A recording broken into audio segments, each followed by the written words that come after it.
About that. Well, we may be about to find out, Anne-Marie. They do have the votes, if you're looking at your screen here, the votes to pass this standalone Israel aid bill. So the new Speaker of the House has a win on the board. But what happens next? You were a creature of the Senate. John, is the Senate going to step up here and jam the House now?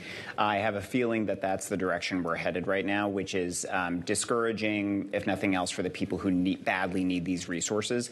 I would say when it comes to these vital investments in the security of our international allies, as well as the security to address the mess on our southern border right now, more is good. So packaging these together, doing them as standalone pieces of legislation, it's up to our party leaders, and that's kind of why they get the big bucks here. They need to come together and figure out the best path forward on all of these pieces. We just have the full vote. We just have the full vote. They said it's passed 226 to 196. And John, I have to ask you, 10 Democrats voted for this. The House will come. That can be politically challenging for them. This rescinds that IRS money that was a key part of Biden's Inflation Reduction Plan. Yeah, well, look, based on my professional experience, I can say honestly that our party is Big Tent. We have a variety and a diversity of opinions as it comes to fiscal matters.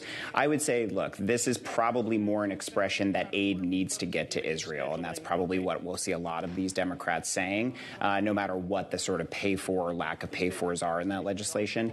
At the same time, I have to say, again, if we're going to have a conversation about fiscal restraint or fiscal responsibility in the federal government, I would prefer that pay-for not be something that actually adds to the deficit. I think that will probably be the harder messaging challenge on this on the part of the Republicans. Steve Scalise is dealing with some scheduling matters here on the floor. If you're just joining us, the standalone bill with aid for Israel has just passed the House of Representatives, and we are live here with view of the House floor.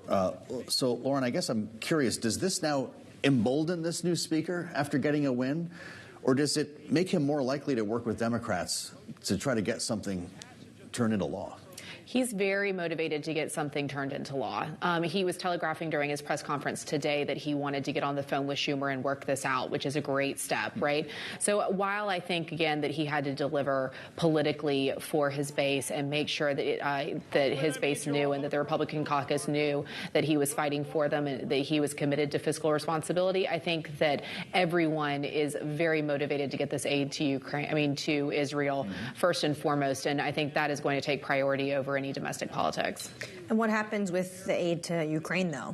Can this speaker get that done, given how the Republican Party is pretty much divided on this? Not all members, but a lot of them. Yeah, a lot of them are. And I think, that there's an isolationist aspect to this, that they're really saying, how much, how long, and what does this actually do for us?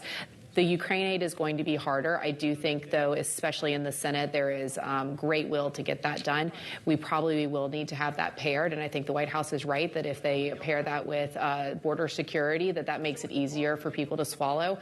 But, another thing, this is emergency supplemental funding. So the White House actually has funding that they can give Ukraine and Israel that is already authorized right now. So we're not leaving our allies completely high and dry, which is good, but we do need to continue to send the strong signal that we are going to push back on Russian aggression. We are going to push back on, outrageous terrorist attacks and support our allies in the Middle East. And I think the supplemental spending, regardless of what the number ends up being and what the negotiation ends up being, the fact that we pass it and the fact that we support our allies is going to be the bigger signal to our adversaries.